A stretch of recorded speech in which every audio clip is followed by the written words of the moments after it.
Hi, everybody. Welcome to A Conversation with. Glad you could join me tonight. I'm Al Daniel Jr., aka Mr. Inspirer. For tonight's show, I'll be having a very interesting conversation with my good friend Santana Fonseca. He is truly another one of my inspirations, and I'm so honored and blessed to have him in my life as my friend and brother. And every single day, he always encourages me to never give up and to keep up, up doing what we have to do. Approve.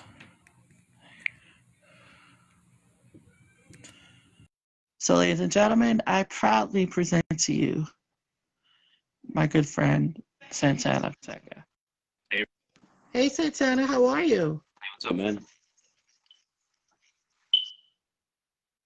Nothing much. How's everything going? Yes, everything's good. How are you? I'm good. I appreciate the time with you talking to me, buddy.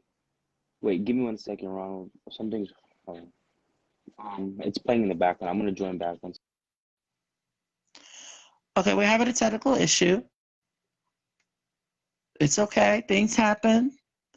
Things happen. I'm just going to stay calm and continue to do what I have to do. Have to do. To do. Wait for him to get back in. Okay, he's back in.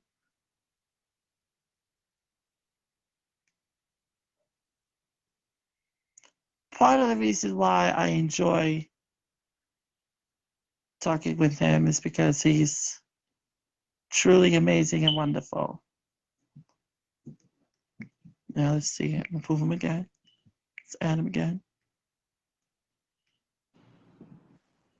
Hey, Ron, can you hear me now?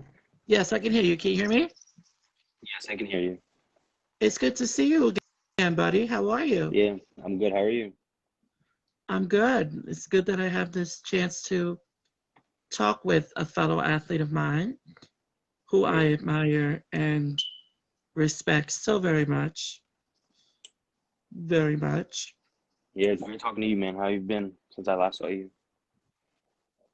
I've been great living life, trying to do what I have to do. And I will say, and we'll talk about us meeting for the first time in a little bit. But my question to you is, how have you been doing since this whole pandemic started? How have you been? I already know how you've been affected by it, but just tell us, how is everything going for you since the pandemic? Well, since last year when all this started, everything's been, it's been a little like it's been bumpy. It hasn't been like everything's the same, and now like everything seems like it's all like bad and stuff. But like, you know, that like you can't let it like get to you like that. And so like every day, like I practice every day, I still work out every day. There's just a little more precaution on everything. I still have school's going good, I'm doing good in school, everything seems normal, but it's not at the same time, like it's pretty Absolutely. rough. Yeah, it's pretty rough sometimes, like like you wish you can do something, but you can't because of everything. Like you can't really, there's like sometimes there's curfews now because of everything that's going on. And Absolutely. yeah, everything's been fine. I mean, I've been functioning fine. I feel great. Like I feel Well, healthy. I Like, personally, I personally want to congratulate you on all of your recent accomplishments so far in this school year. thank you. And I know that, like you said, this new normal for you wasn't easy for you in the beginning. How difficult was it for you to adjust to going to school with your peers, comparing it to learning it through the computer? Yeah. So with that whole situation, like it's really like like it gets boring sometimes because every day like it seems like it's the same thing, like it repeats itself. Like there's nothing like new like happening. Like it's not like you can like physically talk to your friend that's right next to you anymore. Everything's Mhm. online. Like our all our assignments are online. Like everything's like that. The whole learning thing. I mean, I've been doing good with it. My grades have been great, but sometimes I do get bored once in a while because I'm just sitting here all day, just Absolutely. yeah. And I wish I could just like actually like have physical like um interaction with kids and stuff like that with my friends because they also like I miss them as well too. Now, how did you feel about playing the sport you love during a pandemic without the community rooting for you? Was it difficult for you?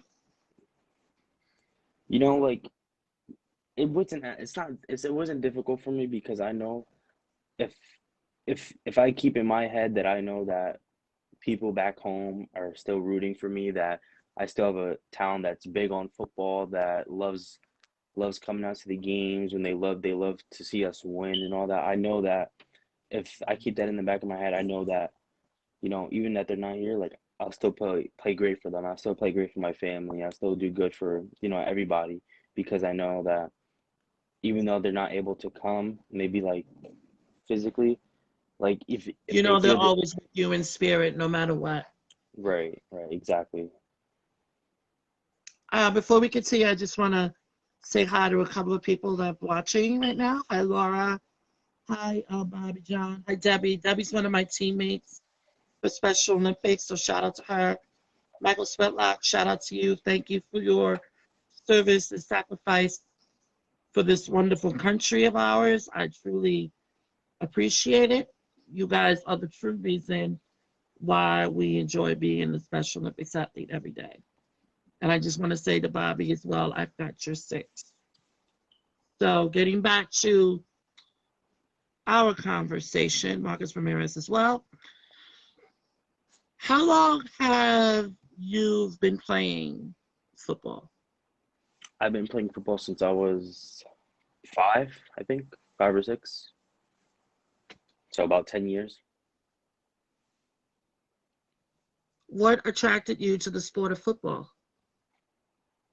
You know, football wasn't even my first sport too. My first sport was soccer. I used to play soccer a lot and baseball. Baseball and soccer Hmm. were like my two main sports, and Hmm. I don't know, like I thought it was just different because, I wanted to try something new because I was very like outgoing when I was little and I wanted to always try something new. And I always used to watch football with my parents like every Sunday, like how I always do now. And it just caught my eye, even though my mom, like, she was scared for me that when I would start playing football, she was scared that, I would get hurt or something like that. But like, Absolutely. Yeah, yeah, absolutely.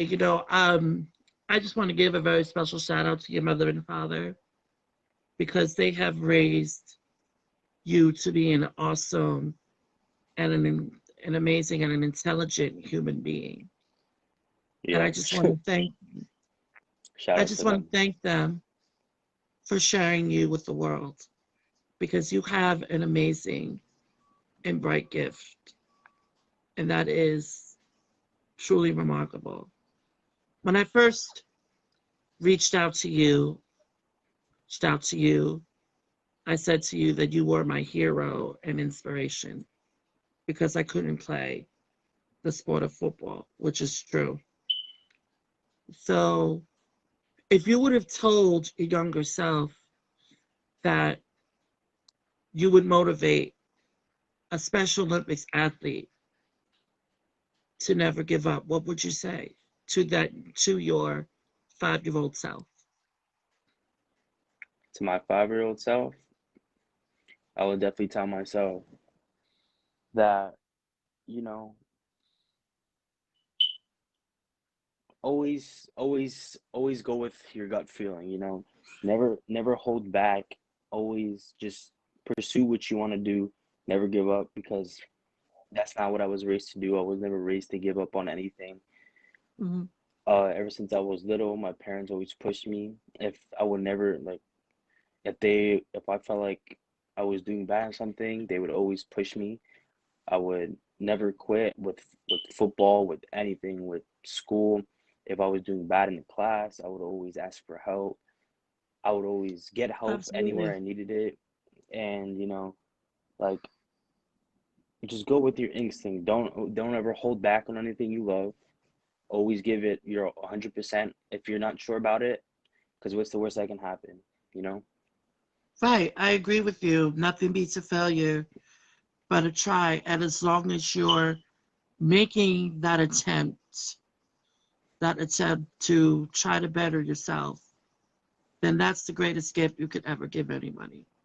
Right, And as I told you before, I've learned a very powerful lesson from a very good friend of mine, Eric LeGrand, who played football at Rutgers University, who's now a sportscaster. And the biggest lesson I learned from him, and shout out to him as well and my entire Rutgers University family, the biggest lesson I've learned from him was there are two things that could stop you from playing the sport that you love. One is your GPA, because as you know, you have to have a certain grade point average in order to stay on the team.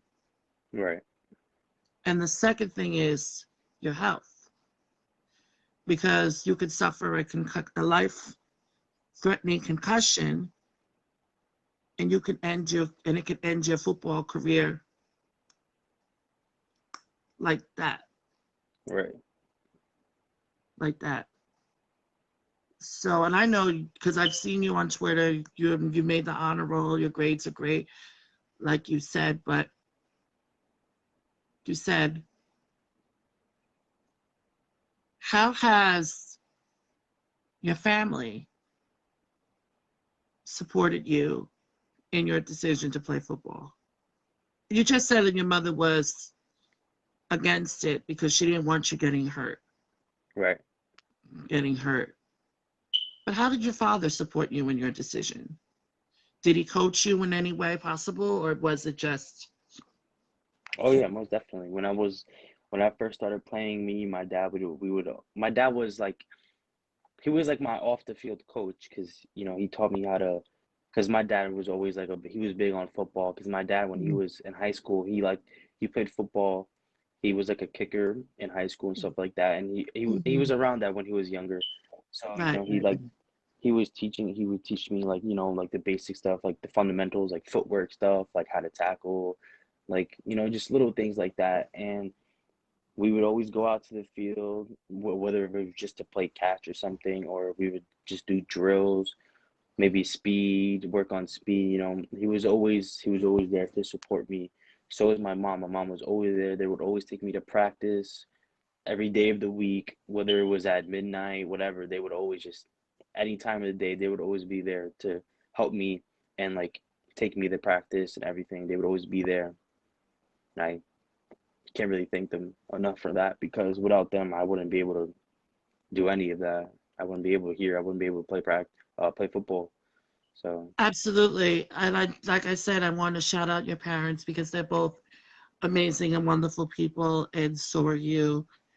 And I'm just so lucky that I could reach out to all of you and say thank you for putting you on this earth, because you are, the way I put it is, you were put here for a purpose. Hi Lyle, how you doing?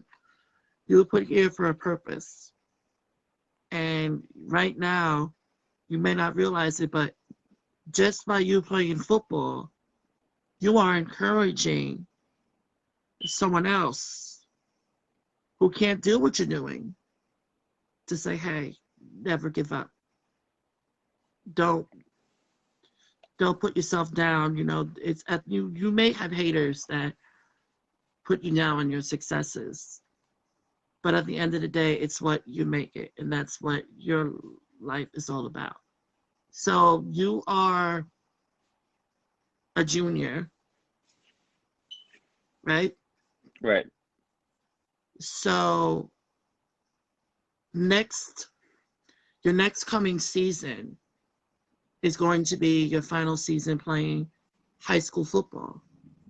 Right. Are you preparing for that transition now? Or do you Yes, think, I am. Because, my coaches, they're really expecting a big season for me next year as a leader and as a captain because ever since, congratulations on the position? excuse me? I said congratulations on the captain position. Thank you, thank you. So yeah, like not my parents, my coaches, they've been ever since I first moved to New Jersey and came to this high school. I was they brought me up as a freshman for playoffs and stuff like that, Hmm. and they've always pushed me. They've always expected the most from me because they know I can handle it. They know they see the leader inside of me, and I'm always willing to help out my teammate if they're doing the wrong thing, Absolutely. stuff like that. And even off the field too, with getting my teammates and like getting their grades up, stuff like that, because that's also equally as important. Because you're not gonna play if you can't go to class on time or you can't do your homework if you have to pass your classes. So on and off the field, I'm always helping my teammates the best I can and stuff like that. I personally agree with that statement, what you just said, Santana, because for one, the other reason why I respect you all student athletes is because you're dedicated to playing the sport you love. Because what people don't realize is your day starts just before the regular school day because you're hitting the gym, lifting the weights, you're out there on the field for, I'm going to say, an estimate 2.5 hours, maybe longer. And then you have to do the regular um, 5 hour school day. Right. And then you have to go to the training room to watch videos and highlights and have the team meeting. So I definitely respect you and your teammates for that. My hat goes off. My hat goes off to all of you. Thank you. Thank you. And I also want to thank you for another reason. You have taught me the biggest lesson of all, and that is you don't know who's watching you. So, what was your reaction when I first reached out to you to thank you for what you have done? When you first reached out to me, I was definitely surprised and like definitely happy because the way because one day you like everything seems normal, like you seem like it's a regular day, whatever, and then when you first texted me and you told me your story, like I felt like accomplished almost because I know that I can I can spread my like greatness and my efforts and what do I do to the next person and Mm. help and help my friends and help others and family members to push themselves and doing stuff that they might not be able to accomplish. And if it made me really happy that you reached out to me and that I could become like your brother and my family because I really appreciate you and everything you do and I have so much respect for you because I couldn't imagine what it would be like that. And I'm very glad that I had met you and stuff like that because you also pushed me to do the stuff I want to do in life. I I thank you so much for what you said, and the reason why I want to reach out to you to motivate and inspire you to go the extra mile is because I know exactly what you all go through. I haven't played the sport of football, But when I first started Special Olympics, I was in my final semester at St. Peter's University. I was about to graduate when I started. And prepping for one sport to the next was not an easy transition. I wasn't used to that yet. But my fellow teammates who've been doing Special Olympics for 5, 10, 15, 20 plus years. In fact, some of the members of my team have been on the team since we first started back in 1968. They were used to it like that, like that, like that, like that, like that. And they wanted me to do Special Olympics years ago. But I've always said no because I knew that the important thing for me was to get my education. Because you were only allowed a certain number of absences by the state. After like the seventh absence, they have a right to fail you, unless it was considered a medical absence or an excused absence. Even though they would have excused me for doing Special Olympics, because it's a big deal all across the country and all over the world, at the same time, I would have missed out on something important, like material for the final exam. And the coaches at that time, they respected me for my decision. And they were very proud of me that I finally joined SONJ. And when I graduated college, it was a big deal. It was, they said, you have sacrificed so much to get this degree.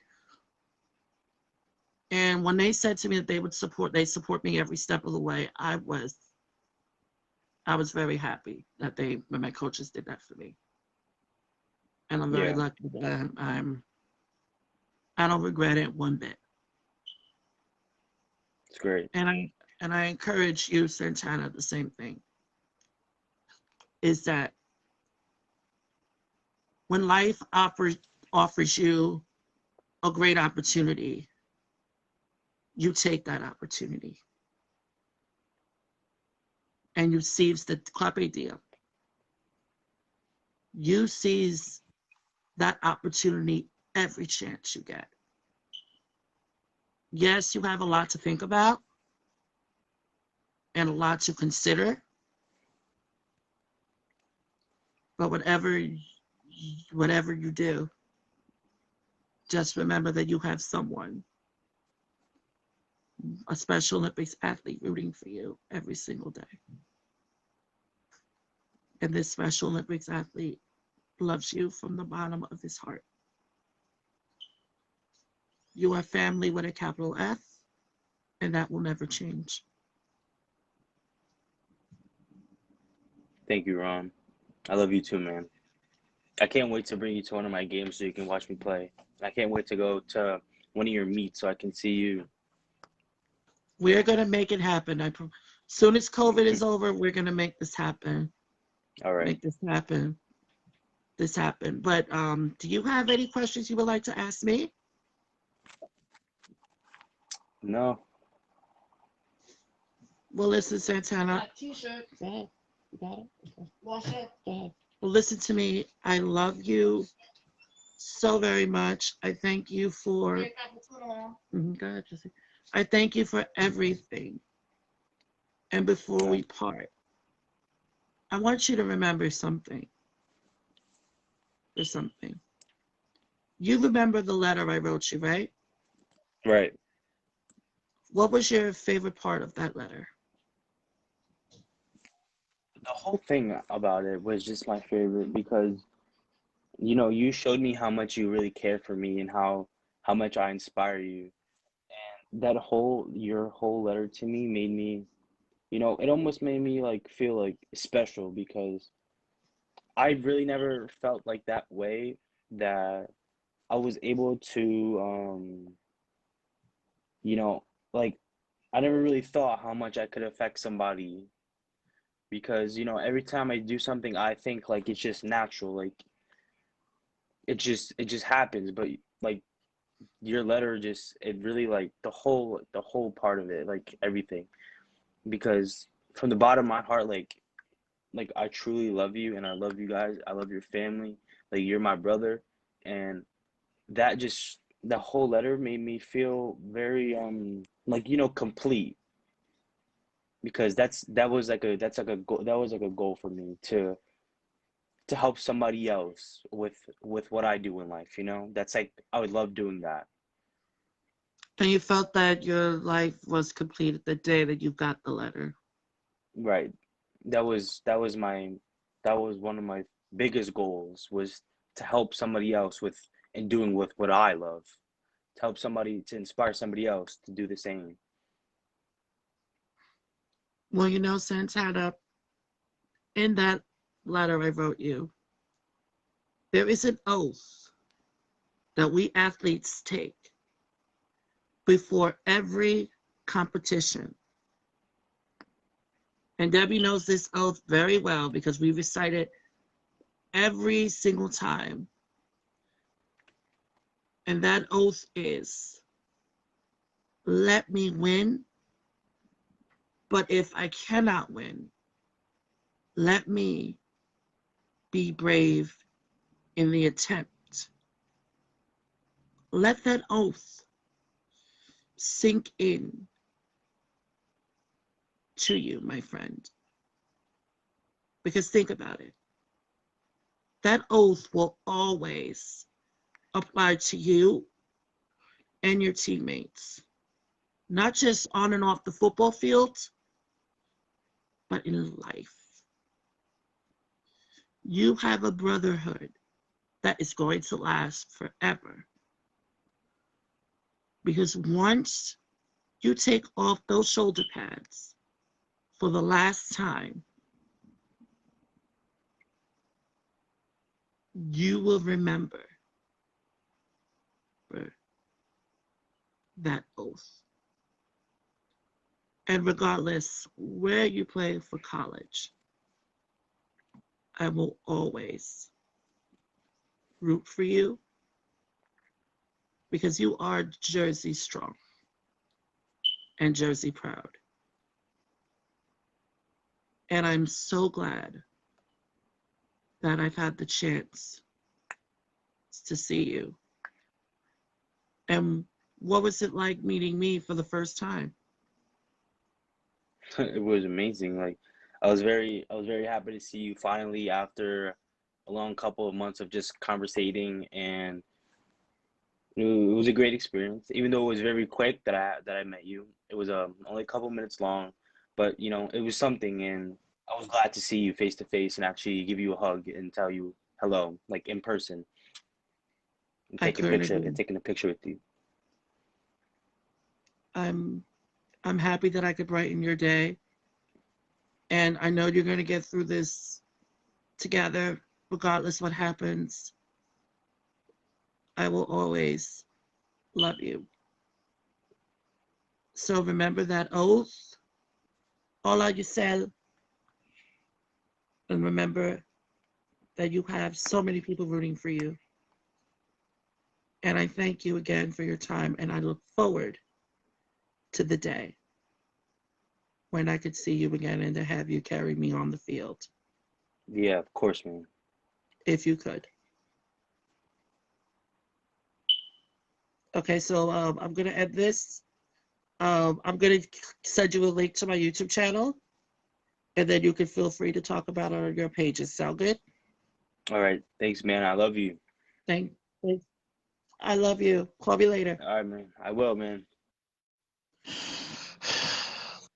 I just want to say to Santana, I thank you so much for everything you've done.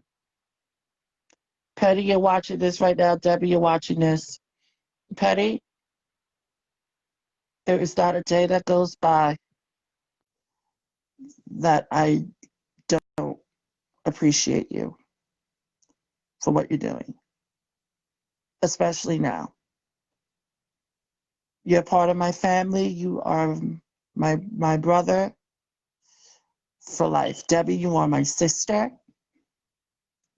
I love you both. I thank you so much. I am doing well, Petty. Listen, Petty, I would love to interview you on the show next time. But you know I've got your back. And no matter what happens, I'll be on your side forevermore. Because that's what friends are for. Not even a pandemic can keep us apart. You are my family and I love you. Your wife is amazing. It's amazing. I love you too, Debbie. Your wife is amazing, Petty. And she is one lucky girl to have an incredible man in her life. And I wish you both all the many years of happiness in the world. And I will proudly say that I salute my good friends at the Bayonne Fire Department for everything they have done for me throughout the years.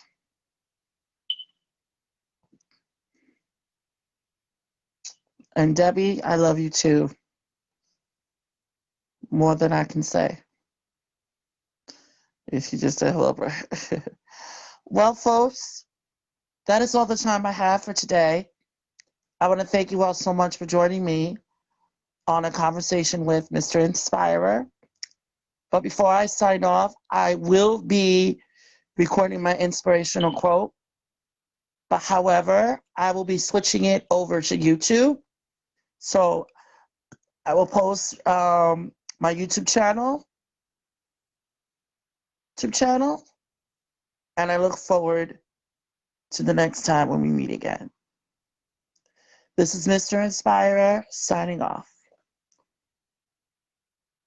So long, everybody.